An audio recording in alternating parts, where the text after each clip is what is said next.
Optimizing my life for speed. Now, speed might not be the thing you want to optimize for, but I, in the last days, and also maybe weeks already, have been thinking about speed as the optimization goal, as a different lens, a different perspective to the otherwise obvious goal of optimizing something. Now, the question of how to optimize something is something that results then out of this question of optimizing or trying to optimize something. Now, an optimization could be described simplicitly, or not simplicity, but easily, maybe, or oversimplified as something that is in the direction of better. Now, of course, it depends. It depends what is better. Sometimes more is better, sometimes less is better, sometimes the best thing is in the middle somewhere. And now the middle obviously is also kind of defined by what is in the middle. Now, if we have two opposite ends, for example, then the thing that is in the middle is usually the thing that's in the middle, as kind of the thing that is defined as in the middle by the opposite ends, and the opposite ends are the thing that are defined as kind of the ends. But if you think of anything, then often at least as I thought about language and words after reading Steven Pinker's book, or a few of Steven Pinker's books on language, and also the stuff of thought, for example, I have been thinking about language and words and how basically language is often used to describe, or language often depicts reality as a model, and every sentence you then build could maybe be seen as a model of reality. And well, so going back to the optimizations and going back to what is optimal. If I fill up a glass of water, for example, or the question, for example, could be how much is optimal to drink in a given day, and then the answer might be in between, anywhere between 1 liter and 6 liters, for example. But now the 1 liter would be the one end of the extreme, and the 6 liters would be the other end of the extreme, and then most people would say probably the answer lies somewhere in the middle. Now, the reason one can say this is that we usually already have these pre-baked concepts about how much there is to drink. It's not a 1/1000th of a milliliter. It's also not thousands of liters, because we already have kind of an assumption of what the range of possible outcomes would be. So therefore the middle in this case makes sense. Now, again, back to speed. Now, in general, one could optimize, or one could see things through different lenses. One of these lenses would be optimizing either for quality or quantity. Now the question is, what do you prefer? And now the question is obviously also not what do you prefer, because if I optimize for quality, for example, and I want to simplify the statement, and I say, as often it is stated nowadays on the internet, it's not quantity, it's quality you want to focus on. A simplified statement like this leaves out so many different things, so many different aspects of this question, such as it is actually not a choice between quality or quantity, but it is a choice of how much quality and how much quantity. One could, for example, take a range of 100 and say a certain part of the 100 points or 100 percentage points is given to quantity, is given to focusing on quantity, and another one is focusing on quality. But then if I think often about things, then I notice that it is very hard to think about different situations in these very abstract concepts. So therefore a simplification algorithm like optimizing for speed comes in handy every now and then. So what I have been doing in different areas of my life is in the last years, but also maybe already in the last decades, since this has been a concept in my life, I think for many years now, is that I optimized for speed. Now, speed can be, for example, the speed of movement. Now, often, for example, the speed of movement does not correlate with higher efficiency or a better outcome. So, for example, if I do push-ups or do pull-ups, for example, because physical activity is often used as a very easy example, because everyone has some experience with physical activity compared to something else that nobody has experience with. Now, if I do a pull-up, then I can pull up, but then gravity has to pull me down again. So I can only pull up so fast, and then gravity has to pull me down actually again. So there is kind of a limit to how fast I can move. Now the question is also, does an increase in movement speed actually lead to a better outcome? Now, obviously you are still optimizing for something, and what you are optimizing for is for it to be closer to the optimum, even though you sometimes might not know what the optimum is. The process of optimization that just describes basically retrospectively what could have been better, but often one doesn't know while one is doing the thing what the optimal outcome would be. It could be, for example, that one tries to optimize for one specific thing, but retrospectively, looking back over your life, for example, you could see that you might have optimized for the wrong thing. But this is only retrospectively, after the fact, that you can make this assumption. So, going back to speed, if we take movement as a very simple example, then if I have something where an increase in movement speed does not result in lower quality of the movement, then this obviously would be something that would be nice to optimize for. The concept in economics, the concept of allocations is often used. So an allocation would be a set of things, for example, that if I have a set of things, if I have 2 apples and 1 banana, and then I change to a set of things that is just 3 apples and 1 banana, then this is obviously the better set because it's more. Now the question here again is why would more be good? Because it is something to eat. So the category of 1 banana and 1 apple, so basically the language defines the utility of the food for us. If it is already something to eat, and the apple and banana is something to eat, then that's already probably something that is good for us. Now, one might also say, if I have 2 apples and 1 banana, this might be actually the better thing, because then I have less fructose, and fructose seems to dysregulate my hunger hormones, such as, they are ghrelin and leptin. So one is the satiety hormone, and the other one is the hunger hormone. So one might say this allocation is worse, actually. So by changing the frame of basically the normal use of language, the apple is actually not that good anymore, or the banana might not be that good any longer.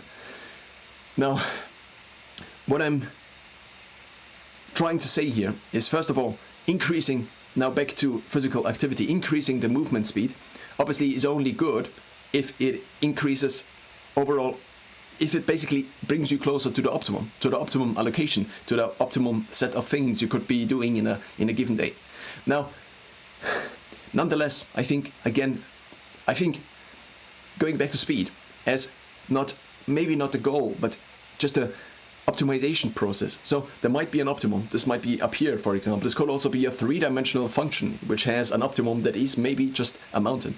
So a mountain is a quite easy 3-dimensional function that has one optimum that is basically on top. One could now define different things, and the utility, for example, would be the y-axis, or in this case the x3 axis. So usually we would have a plane of x1 and 2. This would be the plane, and then we would have an x3 axis. So we would, for example, have 2 different variables, and then this would be the utility function as it is often described in economics.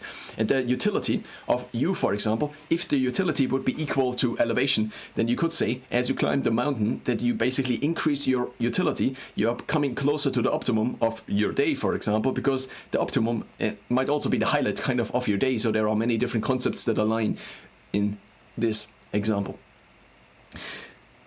Now,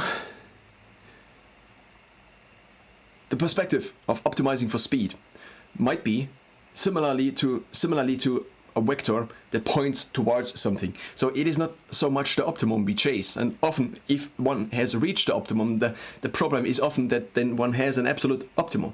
So if I, for example, have achieved something, if I have done a task, then the obvious next thing is not to now be confident, not confident, but overconfident maybe, but not to be done, not to be content with myself now, but to do something else. Because if I usually do, let's simply say, 1 task in a day, then if I do 1 task in this one day, and then 1 task the next day, but then I do nothing for 3 days, then what actually happens is that the first derivative of this function, of the utility function of getting tasks done, or just of the function of getting tasks done, so the one thing would be time, the other one would be tasks. So you would have 1 and then the next day. So a step function of 1 day the next day. Of course, this is not really a step function because the day and the time is time marginally increases infinitely, basically, with every single moment. But what is a moment then? Now, if you have then a task, 1 task per day, then this would be here, for example. Then the next task would be here. But then if you stop, then it would obviously drop to 0. So in this function, it would have a point here or whatever point here, if we start at day 0 and you already have a task at day 0, and then the next task and the next task and the next task, then once you don't do one task per day any longer, you're obviously dropping down. And this would be then the first derivative, which would then drop to 0 basically, because you're decreasing your speed of progress. Now, you could also say maybe over time you want to increase how much tasks you can do in a given day. So maybe you do one task and a tiny other task. So over time you might actually increase how much tasks you are able to do in a given day.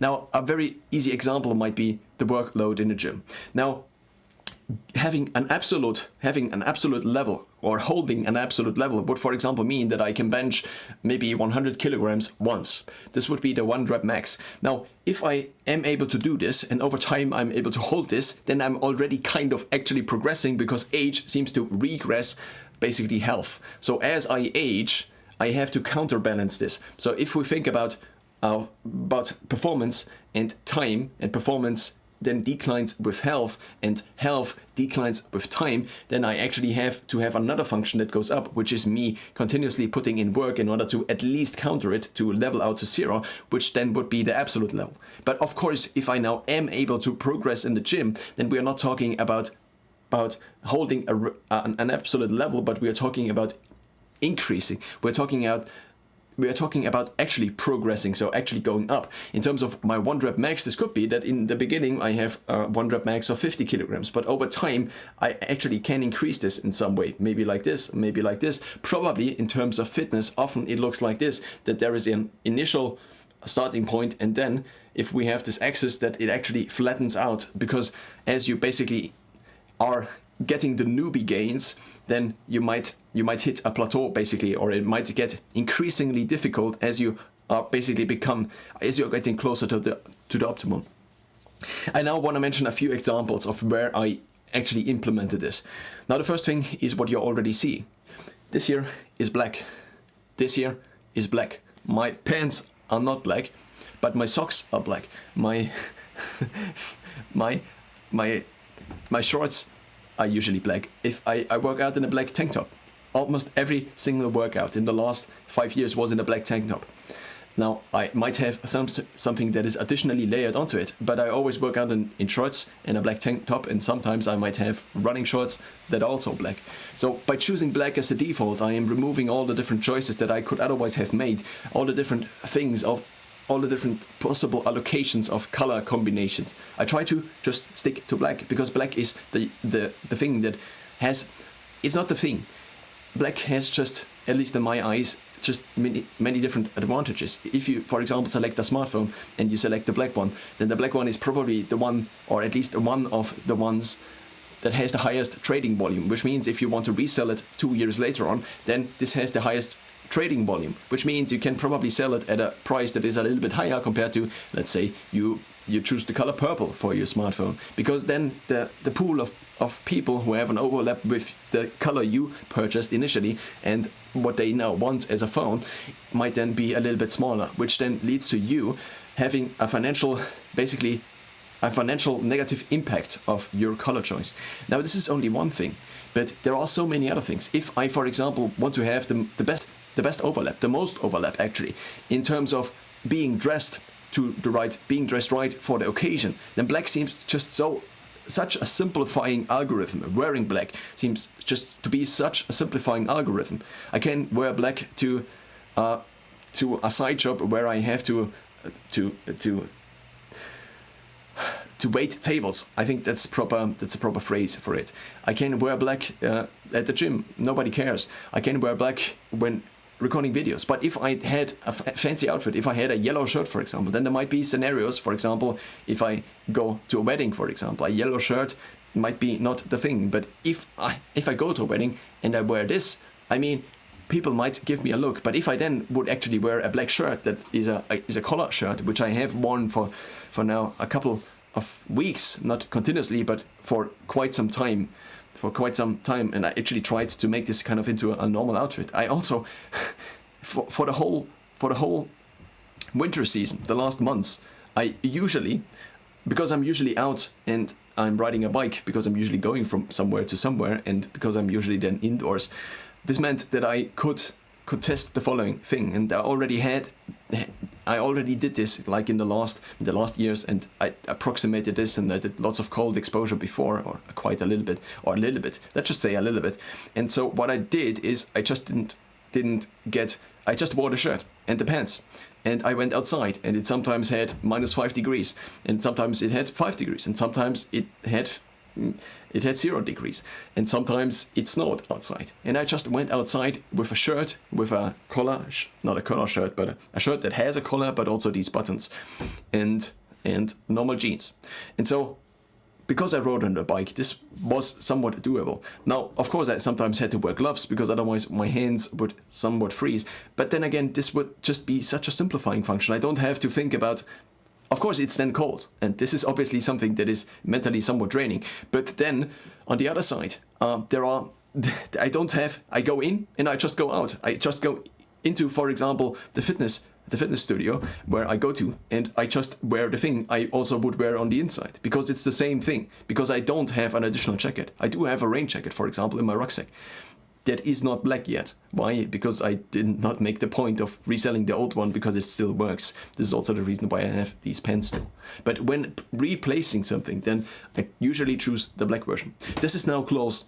Now I also have been thinking and have been experimenting with food not experimenting with food, but with different food choices that would simplify this. Now, one first simplifying function, and this is also, I still think about this lens. I think about all of these things through the lens of speed. And for example, if you are at the grocery store, then having a default now is a kind of a different method that also I would include in this overarching method of speed, of optimizing with speed. So you're usually optimizing anyway, because optimization, the word optimization basically includes that you improve. But the question is then, how do you optimize? So the vector you choose, and this, because you don't know often what you're actually getting in the end, the question is, how do you aim for it? The vector in 3D, the question of which path to choose to basically the top or the peak of the mountain. Now, the next example would be now food. And so for the last years, I tried different approaches that would simplify my diet, basically, and give me more time. So basically, the healthiest diet, of course, there are many different constraints. The healthiest diet that has the lowest cost, of course, it's not the lowest cost, but it's kind of the optimum of all of these. So there are different constraints, different variables, which might then lead to constraints, and these then ideally would result in an optimum. Now the question obviously is sometimes how to choose between the different ways. Not the different ways, but the different weights of these variables. So if we have a function that overall describes the utility of the current diet, for example, to me, then I could maybe increase my utility by switching to something that would be a little bit more expensive, but then again, it would be financially a little bit less advantageous. So the question is obviously how to manipulate all of these different variables to achieve an outcome that actually then makes sense for you. So what I've been trying to do is, just a few examples of trying to approach this ideal of whatever the ideal will be in the future, because I still don't know, because I'm still on the path to the peak, to the top of the mountain, to the summit rather. Now, I have experimented with eating only once in a given day, fasting for 23 hours and then only eating for 1 hour. I did this for a month with one exception, because we went for a family dinner and I didn't want to make the point and get everybody annoyed at me. Now, I then slowly kind of regressed into a normal eating pattern over the last 4 to 5 years, I would say. Over the last 4 years, let's say, because I began in 2020 with this. And then I tried basically everything from eating once in a day to eating basically like a normal human actually would. Now, I also now tried in the last years meal shakes. I also tried meal prepping already a couple of years ago. I began prepping my meals, cooking once to 2 hours maybe, and I obviously then would also eat afterwards. So by cooking, but just making bigger portions, I would then put lots of meals into the freezer. I got multiple boxes, put them in the freezer, then unfroze them, or actually did not unfreeze them because I didn't have a microwave back then, and so I didn't really figure out how to unfreeze these meals. So what I eventually figured out is that if I take them out at the right time the day before, so this could be the day before, and I also have them in a container that might be accessible, so it might not be that thick, for example, because then the environmental temperature can basically get in a certain period of time. So that means that it might be unfrozen, which also kind of provides a time lock, because then you can fast in the early parts of the day because the food would be frozen anyway, and then you basically get a time release, which is also a concept I have been thinking about similarly to fasting for 23 hours a day, because it seems to increase my alertness, and not just a little bit, but increase alertness up to the point where instead of now eating, I just want to record another idea. And this is also now another example of, I don't now have any notes. I also press start, and I usually try, that's at least the ideal I try to approach, and I have deviated from this ideal, and I know that it is wrong to deviate from this ideal, but I made the one exception, and then the next exception, and then the next exception. So the idea was initially to just record myself, to basically record me on camera. I would press start, and whatever I would be mumbling until I press stop again would be the thing that is then the video. And I would not delete videos. So basically I would have a post or delete approach, but since I tried to post basically everything, all the mistakes would be recorded, which also means that over time, at least if I recorded something, for example, in the beginning, then I would have lots of mistakes in there, obviously, and I would be not specifically, I'm searching for the right word, it's not annoyed, it's not disgusted, it's rather ashamed about all these mistakes. What if my friends actually saw one of these things? And so, but I nonetheless forced myself, and I don't want to say it was hard, but it was of course not the nicest thing to myself if I recorded all of these mistakes and made them public. But the idea was to have basically not a heroic arc, but think about any story. Then if you have the hero, and the hero already is the strongest, is already rich, or I don't know, it depends of course whether rich is then a positive character trait or not, but if he is, for example, self-made, he already is self-made, he already is character flawless, then he is kind of Superman. And this might also be the reason why it is often discussed that Superman kind of has a writing problem, because you have to basically make up something like kryptonite in order to make something that is perfect Superman a little bit weaker, in order to then only be able, I mean, if Superman would be Superman, then there would be, if he is the best and the greatest and the strongest, then there is no point in trying basically to attack this, because he would just win. If somebody wins all the time, then it's boring. So one has to be kind of an underdog in the beginning. One has to be basically something that is not ideal in order to then have over time. So the time seems to be the important thing, the time. So over time one improves, and one improves by a vector, such as maybe speed as a perspective.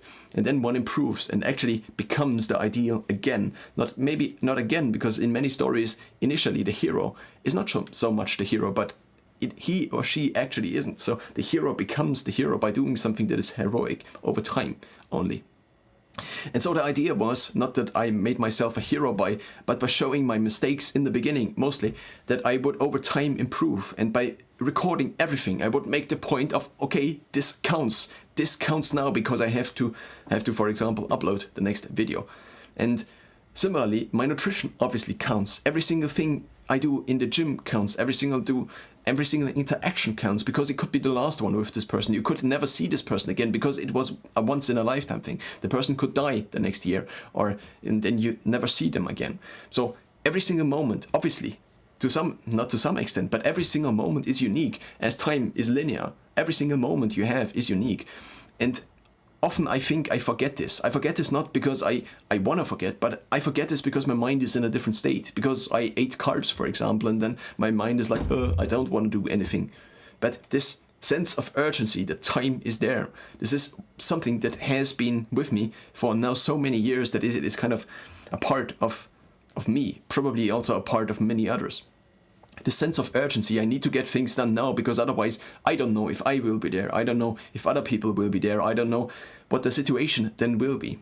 But getting things done now means that I can then already progress to the next thing. And similarly, if I record something, for example, like something like this, the more things you get done, the faster basically you can iterate. Because if you don't make the decision, then the decision point. So if you have a choice juncture graph, which means you have a point here, and then there would be two possible alternatives, and the alternatives usually, because in the Western world, you read from left to right would now be to the right, and also time moves from then left to right. So if we have this joint juncture point here, and then we have two different options, then the time that goes by, if once you basically are arriving here, and you make the choice for either the one thing or the other thing, simplifying lots of choices obviously into just maybe two, because then it is easier, means that you are passing the time in between without any choice. So once you choose, you then can make the next choice. But if you don't choose, you don't make any choice. Now, you might also argue not choosing is also a choice, but this complicates the problem and basically deviates from the simplification of having 2 points, 2 choices. The faster you choose, the faster you can make the next choice. And the faster you make the next choice, the faster you can make the next choice. And it compounds and it combines, and it compounds in compounds. Now, if you think about just improving something by 1%, just improving your decision speed, just speeding it up by 1%, what this then, after a given year, for example, would have meant for how many decisions you actually made. Now, of course, you might go back to decisions, but of course, this now is also a spectrum of just making decisions too fast or too slow. Now, too fast and too slow obviously are also kind of already defined. Too fast is the thing that is too fast. That is probably bad, and too anything that is 2, it is basically besides the optimum, and the optimum is obviously just cutting out the 2. And too fast, too slow, what is the optimum? I don't know, but too fast is not good, and too slow is also not good. And also I noticed that so much of human language is just saying truisms, like don't be not safe if you go outside. Don't make anything that is stupid. Obviously, don't make anything that is stupid, because stupid is defined as the thing that is stupid. And don't therefore makes sense because you don't want to do something that has the connotation of being not good. And good is obviously the word for things that are kind of going towards maybe an optimum, and bad the things that are making things worse, going away from the optimum. But what the optimum is often so difficult to see, maybe also now, but also then maybe retrospectively. So the idea of following speed as the thing that drives one forward as the optimization algorithm, instead of maybe trying to see the whole things, trying to see this bigger picture, and basically optimizing for speed, optimizing for quantity. I now want to mention a study that has been done. Now this, I might actually kind of misinterpret the study, but this has been mentioned, and this is kind of a classical example. So there was a study, I think, now this is just from recollection, not recollection, but recollection. Now again, this mistake isn't here, and I think if I stop, I know I will not continue. I know that I will break this. I know that I will break this idea that I had in my brain as I arrived basically a couple of minutes ago, now already 27 minutes ago. But I wanted to display this idea. I wanted to record it at least for myself. And so this is the recording of this idea. Now, if you go from one to the next, if you basically, the study, if you go from one to the next, and now the study was that there were 2 types of groups, photography students, I think. And the first one was given the task of optimizing for quality. So basically, they would be graded on quality, and the other group would be graded on quantity of how much they made, how many pictures they took, whereas the other ones would be graded on having the best picture. Now, in the end, the best pictures were produced by the quantity group. And the question obviously is why, and of course the interpretation of why this would be the case now is up to the interpretation. This is now just the observation, and maybe the study designers or the researchers had an interpretation, and the obvious, or not obvious, the most common interpretation is that the quantity group learned because they iterated again and again and again. They had to basically make decisions, and they saw what these decisions had an effect for, or what the effect of these decisions was, and so they took the next picture, and the next picture, and the next picture, and the next picture. They optimized, one could also say, for speed of taking pictures, for quantity. So every time they took a picture, they just took the picture, and then they saw what mistakes were made. So they went through the process of taking a picture much more frequently than the other group would. So the other group that focused on quality might have also been overthinking, for example. I try to make the perfect picture, so I try to get into the perfect situation. But and then take the picture. But if you then arrive in the perfect situation, you might not have the skills necessary to take the picture. And similarly, for example, if I arrive in any situations, in any situation, and I'm not prepared, the only thing that would now make the difference is not me bringing up some grandiose thing and working for 48 hours and not sleeping and drinking caffeine to just plan maybe before. So for example, taking an exam, and then the thing that I had so many years in my head is that if I just took all things aside and I would just focus on this one thing, and I would basically study, for example, day and night and just drink caffeine, then I could do this. I obviously could do this because it would be so easy. But that's besides the point, I think, because there are just so many things that have to be done again and again. One might call this repeated tasks. One, for example, is sleep. I tried for many years now to sleep below 8 hours and to then nap during the day. Now I also tried these different things. There is a schedule called the Uberman schedule where you sleep every 2 hours, I think, for 20 minutes. So within a 2-hour block, you sleep for 20 minutes. I tried something that was approximating this, not for the whole day, but I would then only sleep 4 hours during the night. I also tried this with 2 hours, I think, once. And now the light went out. Why? Because I have these lights which turn off at certain parts of the day. The idea is whenever I'm working in here that I have a time constraint. It's the next usually 50 minutes, and then I take a break. I often don't fall asleep, but I take a nap. Now it might be ridiculous. It might seem ridiculous to so many, but I tried so many different things, and this seems to somewhat work. I seem to somewhat replenish my energy within these 10 minutes. Now there also seems to be some evidence to doing something similar to this. Andrew Huberman talked about this as a kind of yoga nidra. I think the main frame one can think about this is that one just doesn't do anything. So one does something, and then so one uses the mind, and then one just doesn't use the mind. And whatever idea you have that might be kind of going toward this thing where you just don't do anything for 5 minutes, for 10 minutes. This could be 10 minutes of stretching. This could be 10 minutes for taking a walk. This could be 10 minutes of maybe calling a friend and basically turning your friend off by talking to a friend you already know, and therefore you're just taking the role you already had, and you're talking about things maybe of the past and so on and so forth. So maybe there might be less of a mental drain involved in doing things like this. So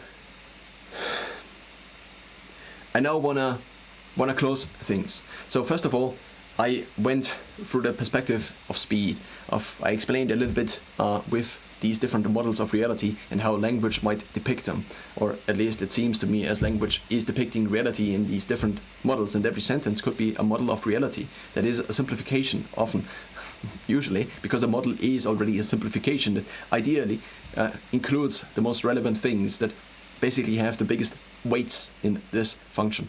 Then we also went through a couple of examples, like I tried to optimize my food intake because I then want to have more time. This here is mostly, I would say, me, and the me that is me after I ate a large amount of carbs, for example, or when I'm sleepy, I'm not really me because my body is taking away the energy I otherwise would have, because my body wants me to not be there any longer. So it reduces the availability of this agent in myself that is me, that is now making this mostly. Now, obviously I could be better. Obviously my body could simulate myself, that is the person that is kind of me. It could simulate it better, and the question is, how do you then optimize your life for basically the best simulation from your body of yourself?